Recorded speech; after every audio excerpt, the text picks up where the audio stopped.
नमस्कार। संसद टीवी की विशेष प्रस्तुति में आप सभी दर्शकों का बहुत बहुत स्वागत है। मैं हूं सुरेंद्र कुमार।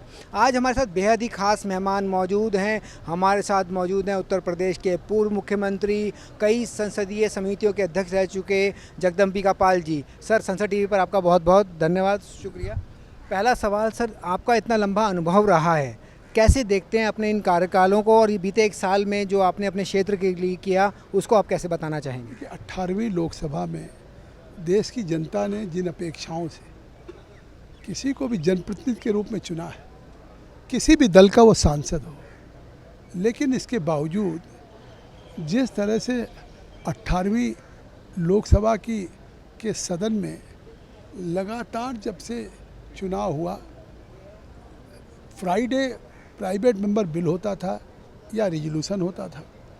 आज फ्राइडे के दिन कम से कम कोई भी सदस्य प्राइवेट मेंबर बिल पे अपना नाम दे करके चर्चा में भाग ले सकता था। और कितने प्राइवेट मेंबर बिल इस सदन में आए जिसको बाद में सरकार ने अडॉप्ट किया और सरकारी बिल बना। तो इतना महत्वपूर्ण दिन है शुक्रवार को। ये गैर सरकारी दिवस होता है, ये सांसदों का दिन है, चाहे सत्ता पक्षी हो चाहे प्रतिपक्षी हो। मुझे बहुत दुख हो रहा है कि 18वीं लोकसभा से जो जनता की इतनी उम्मीदें हैं, प्रधानमंत्री मोदी जी लगातार अपील करते हैं कि सदन को सुचारू रूप से चलाया जाए, सदन को नियमित रूप से, सदन चर्चा के लिए है, सदन डिबेट के लिए है, डिस्कशंस के लिए है, लेकिन जिस तरह से सदन नहीं चलने पा रहा है। और आप देख रहे हैं कि इलेक्शन कमीशन अगर डोर टू डोर वेरीफाई कर रहा है, आज उसका बयान आया है कि फिर अगले 1 महीने किसी भी व्यक्ति को किसी भी वोट की आपत्ति करने का अधिकार होगा, किसी का वोट छूट गया तो उसको वोट बढ़वाने का अधिकार होगा। तो अगर इलेक्शन कमीशन का अभी डोर टू डोर एक काम चल रहा है, तो उस पर सदन को बाधित करना, उस पर सदन को न चलने देना। तो अब मान लीजिए बिहार में चुनाव है, तो विपक्ष को ये सोचना चाहिए कि ये लोकसभा केवल चुनाव का एजेंडा नहीं है यहाँ, या एक राज्य के विषय को लेकर के उसको आप इस लोकसभा को बाधित करें। तो मुझे तो बहुत लगातार मैं देख रहा हूँ, चाहे 2009 हो, 14 हो, 19 हो, 24 हो, इस लोकसभा से कितनी स्वस्थ चिंतन, कितना गंभीर बहस, कितने प्राइवेट मेंबर्स बिल पे हम लोग घंटों घंटों बोलते थे। और आज जिस तरीके से सदन में गोवा में एक एसटी की अभी एक भी सीट नहीं है, उस एसटी की सीट्स को अगर लागू वहाँ पे सृजन करने के लिए वहाँ पे एक तो सर्वे हुआ और 705 वोटर से बढ़ के 1.5 लाख हो गए। वो बिल पेंडिंग है पहले दिन से, जब से लोकसभा शुरू हुई। और आज भी अभी संसदीय कार्य मंत्री अर्जुन मेघवाल जी ने कहा, लेकिन इसके बावजूद भी सदन नहीं चलने पा रहा, एक भी सरकारी बिल नहीं पारित होने पा रहा है।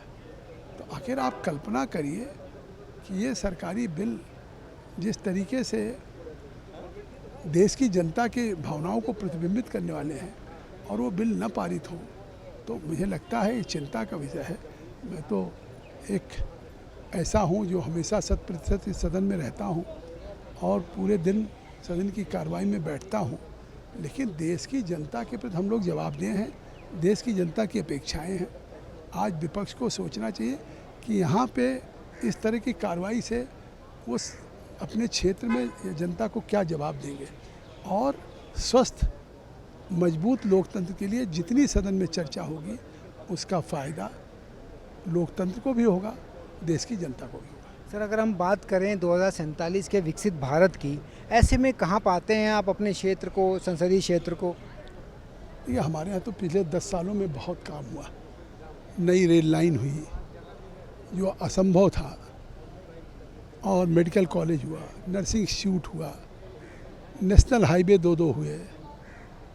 तो मुझे लगता है कि आकांक्षा जनपद था, जहाँ न कोई मेडिकल की फैसिलिटी थी, न एजुकेशन की फैसिलिटी थी, जहाँ पे न कोई इंफ्रास्ट्रक्चर था। आज उस ज़िले में जो आकांक्षा जनपद था, नीति आयोग के द्वारा, प्रधानमंत्री मोदी जी की पहल पे नीति आयोग ने उस आकांक्षा जनपद को आज अग्रणी जनपद में लाने के लिए जिस तरह से एजुकेशन, हेल्थ, इंफ्रास्ट्रक्चर पे के पैरामीटर में नरेंद्र मोदी के नेतृत्व में सरकार ने काम किया, 10 वर्षों में आज सिद्धार्थनगर दुनिया के मानचित्र पर आ रहा है, क्योंकि गौतम बुद्ध की जन्मस्थली है। 1 डिस्ट्रिक्ट 1 प्रोडक्ट में काला नमक चावल पूरे देश के अमेजोन और फ्लिपकार्ट पे बिक रहा है। सर, संसद टीवी से आपने बात की, अपने अनुभव साझा के लिए उसके बहुत बहुत धन्यवाद। तो ये थे डुमरियागंज से सांसद, वरिष्ठ सांसद जगदम्बिका पाल जी, जिन्होंने अपने अनुभव साझे किए और उन्होंने चिंता भी व्यक्त की कि कैसे संसद का जो समय है वो ख़राब हो रहा है हंगामे और प्रदर्शन की वजह से। संसद टीवी के लिए सुरेंद्र कुमार।